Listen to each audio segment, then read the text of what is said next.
Before we get into this list, I want to explain why I'm actually making this video. There is a lot of misinformation out there online about Catholicism that usually do come through Protestants. But because of that, you will find so many videos called things like, what Protestants get wrong with Catholics. And honestly, those videos are needed. But what you can hardly find online is the opposite. What do Catholics actually get wrong about Protestants? Because I have personally seen some things online where Catholics make claims about Protestants that are not fully accurate, which means they're not fully fair. Because at the end of the day, if we don't like what Protestants do by spreading misinformation about Catholicism, then we should also make sure that we are not spreading any misinformation about them either, especially if you're doing apologetics online. This is really important. But even if you are not online, even if you're just having conversations, whether that's with your Protestant friends, family members, coworkers, or people at church, we should never want to say something false about what someone else believes. Because that's not charity, and that's not good apologetics. Now, I want to be very clear. This video is not saying that Protestants are right and that Catholics are wrong. That's not my position at all. As a Catholic, I do believe that the fullness of truth is found in the Catholic Church. And I truly want my Protestant brothers and sisters to come back home. So yes, I will be always defending the Catholic faith. I will always do apologetics, but I want to do that fairly. So if we're going to defend the truth, we need to do it truthfully. We have to speak with love, honesty, and charity. And part of that means not misrepresenting the other side. So this video is for Catholics. It is a reminder that we do not need to stereotype or to make inaccurate statements about Protestants in order to defend Catholicism. The truth is actually strong enough. So in this video, I want to go through 5 things that I have heard Catholics say online about Protestants that are either inaccurate, they're either too broad, or they need to be explained so much more better because there's more nuance to it. So let's get into those right now. The first thing that I've heard Catholics say is, Protestants don't really worship. All they do is sing. And I even understand what some Catholics are trying to say here. Basically, they're trying to defend the Mass, which some Catholics say is, real worship. And yes, it's true that the Mass is the highest form of worship. That is actually correct. That's because the Mass is not just a prayer service or a sermon or music. It's actually a holy sacrifice. It is where Christ's one sacrifice on Calvary is made present sacramentally. And the Catechism says that the Eucharist is the source and the summit of the Christian life. So Catholics are absolutely right to say that nothing compares to the Mass. That is actually true. That's a true statement. But where we have to be careful is when we say that Protestants don't worship, right? The way that comes out, it sounds like they don't worship at all. Because at the end of the day, prayer can be a form of worship. Praise is a form of worship. Reading scripture with faith can be worship. Singing to God, all of that is worship, right? A different form of worship. Not the highest form like the Mass is, but it is still a form of worship. The Catechism itself speaks about adoration, praise, thanksgiving, and prayer as acts directly towards God. So the issue is not that Protestants don't worship. The issue is that they do not have the fullness of worship that Catholics have in the Eucharistic sacrifice. And that distinction is actually important. It matters because when a Catholic says Protestants don't worship, people think, well, they don't worship at all. A Protestant can hear that and think, what are you talking about? I pray, I sing to God. I praise him. I read the Bible. I gather with other Christians. I love Jesus. And honestly, they would be right to object to that statement. A better way to say it would be, Protestants do worship God, but worship itself actually reaches its fullest expression in the holy sacrifice of the Mass. That is a more accurate statement and a more charitable statement, and it still defends Catholic teaching. All right, so misunderstanding number 2. All Protestants believe the same thing. And I find that Catholics fall into this quite easily. And that's because I will hear things being said like this. Protestants believe that baptism is only a symbol. Like there will be other statements like, Protestants believe once saved, always saved. Protestants believe that communion is only a symbol. But the problem is this. Not all Protestants actually believe that. This is the thing. There are some denominations that believe these things, these statements that I just said. But we cannot generalize every Protestant that way because not all do. It would not be fair to make those broad statements because a Baptist, a Lutheran, an Anglican, a Methodist, a Pentecostal, and a non-denominational evangelical may all call themselves Protestant. But the thing is, they can have very different beliefs. They may disagree on baptism, communion, and salvation. They may disagree on church authority or liturgy. They may even disagree with each other more strongly than they disagree with Catholics on certain issues. So when Catholics talk about Protestants, we have to avoid speaking as if every Protestant is one single denomination with one official catechism, because that's not the case at all, right? They have multiple authorities, multiple denominations, so they all believe different things. This is actually one of the major Catholic criticisms on Protestants, because without one visible teaching authority like the magisterium, Protestant communities often divide on major questions about doctrines. As Catholics, we believe Christ gives his church as a visible teaching authority. The Catechism teaches that the task of authentically interpreting the Word of God has been entrusted to the living teaching office of the church. So yes, we can point out the problem of division, but we still have to be accurate about that. Instead of saying that Protestants believe this and making that broad statement, it is actually often better to say something like this. Some Protestant churches teach this, or in certain evangelical circles, this is common. And that one change makes a huge difference. Precision does matter in apologetics. Okay, misunderstanding number 3. Protestants hate Mary. Now, do many Protestants reject Catholic Marian doctrines? Yes, that is the case. And I have seen some Protestants online honestly just straight up be rude and disrespectful to our Mother Mary. There's things that I saw online that is just like mind-blowing. But to say that all Protestants hate Mary, that is very wrong. Quick pause before we continue with today's video. If you guys are enjoying the videos on this channel and you want to grow deeper in your relationship with Jesus, I would love to invite you guys to the Journey to Holiness Formation group. Every single week, we're going to be reading, reflecting, discussing, and encouraging one another to take practical steps towards holiness. It's a place where Christians can learn, grow, ask questions, and journey together towards Christ.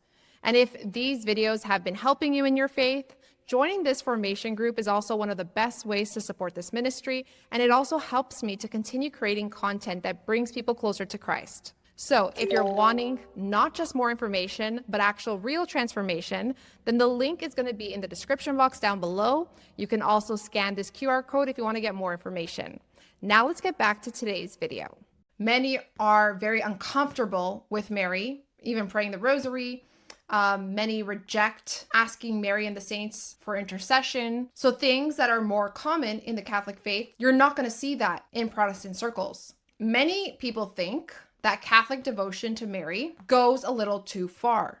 So yes, there are going to be disagreements when it comes to Mary. That is to be expected. At the same time, we should not be saying that Protestants hate Mary, because usually that is not the case. Yes, there's going to be some random cases where they are straight up being rude, things of that nature, like putting Mary down, which is ridiculous. But, you're going to see some ridiculous things out there. Let's just be honest, right?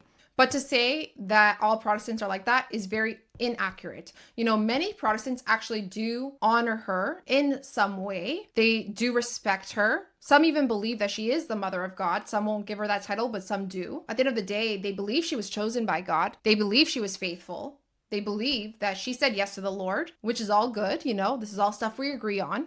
They may even admire her as an example of obedience of a disciple of Jesus. And there are lots that genuinely do. Where they usually disagree with Catholics is not whether, Mary matters. Usually it's how Mary should be honored. Like what level of honor should she have? That's usually where we disagree. As Catholics, we need to explain this very clearly, right? So that they're not confused that we do not adore or worship Mary. Some Protestants do believe that we do that. Now, that is a misunderstanding on their part. We do not worship Mary at all. So yes, you need to explain Marian devotion, because as Catholics, we understand that worship belongs to God alone. The Catholic Church teaches that Marian devotion is completely different from the adoration that's given to the Trinity. So if a Protestant says, I think Catholics worship Mary, we need to correct that 100%. But we should also be careful not to turn that around and be unfair and say something like, you guys just hate Mary. You guys don't respect Mary or whatever, because you don't want to take it to an extreme. A better way to say it is that many Protestants honor Mary as the Mother of Jesus, but they reject Catholic Marian dogmas and devotion. That is a more accurate statement. And it opens the door, honestly, for real conversation. Then they could be comfortable to ask the important questions like, why does the church call Mary the Mother of God? Why do Catholics ask for her intercession? Why do Catholics believe all generations will call her blessed? Then you could point to scripture, to Luke 1:48. Why does Mary matter in the story of salvation? These are all really important questions and a great conversation to have with people. Because at the end of the day, the goal is never to win an argument, especially by insulting Protestants and making up these statements that are really dramatic, like saying that they hate Mary, when in reality, that's not the case. The goal is to lead people to the fullness of truth. And if we want Protestants to understand Catholic teaching on Mary, we should begin by not misrepresenting what they believe about her to begin with. All right, misunderstanding number 4. All Protestants are anti-Catholic or personally guilty for the Reformation. Some Catholics hear the word Protestant and they actually start to think, their whole identity is protesting against the Catholic Church. And historically, yes, that word Protestant is connected to protest. So that makes sense, right? There is some history there. There is division there. This is all really real.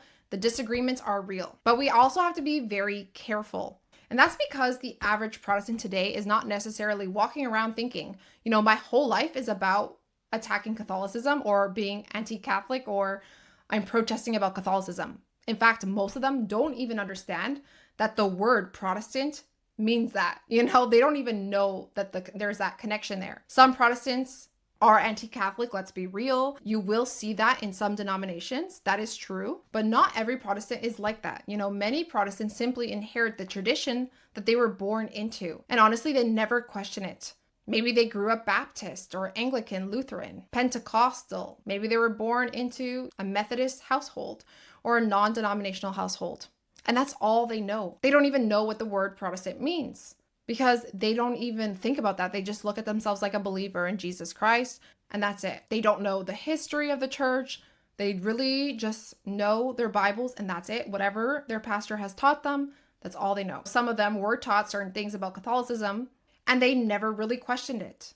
Maybe they never even had a chance to question it. And maybe some of them don't even think about Catholicism at all. At the end of the day, many have a genuine love for Jesus, but only with the knowledge that they have. You only know what you know. And this is why it's also important to understand this, that the Catholic Church makes an important distinction here. The Catechism actually says that those who are born today into communities separated from the full Catholic communion cannot be charged with the sin of separation. You're going to see that in paragraph 818. And this is really important because the church is not saying that division does not matter, right? Division is actually very serious. It's a serious wound. And Jesus prayed that his followers all be one. I did a whole video on this topic. So yes, that is important. But the church is saying that we should not treat every Protestant today as personally guilty for what happened centuries ago. That's not the Catholic way. A better way is to say it like this. Protestants began in separation from the Catholic Church, and that separation is a wound in the body of Christ. But individual Protestants today are not automatically personally guilty for that historical division. That is the balance. It tells the truth. It does not water down Catholic teaching, but it also avoids judging people unfairly. And that matters because apologetics should never be rooted in contempt. It should actually be rooted in love. If I want my Protestant brothers and sisters to come back home, I cannot begin by acting like they're enemies and that they're my enemies, because they are not my enemies. They are separated brothers and sisters in Christ. And because I love them and I want them to have the fullness of truth in the Catholic Church. This is why we must represent them fairly. We must not make them our enemies. And in fact, we must talk to them with love, always. And that's every person. Doesn't matter who you are. So now let's move on to the last one, which is misunderstanding number 5. Protestants do not follow tradition at all. Now, this one is really interesting because Protestants often say they believe in scripture alone. And that's the case, Bible alone, right? And Catholics, of course, reject this. As Catholics, we believe in both sacred scripture and sacred tradition together. They form one sacred deposit of the Word of God. And this deposit of faith is authentically interpreted by the magisterium of the Church. So yes, we're not going to deny there is a real difference there. Catholics believe that sacred tradition is not just human custom. Sacred tradition is the living transmission of the Word of God handed on from the apostles. So yes, Protestants generally reject the Catholic understanding of sacred tradition as a binding authority that is alongside of Scripture.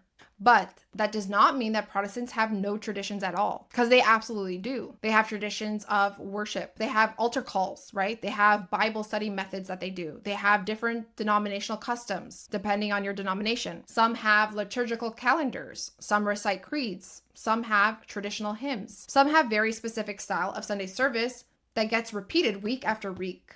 So all of that is a form of tradition. Now, it may not be sacred tradition in the Catholic sense. That is very true, but it is still tradition. So when a Protestant hears a Catholic say Protestants don't believe in tradition at all, they have this idea that you're basically saying, like, what do you mean? Like, there is traditions here.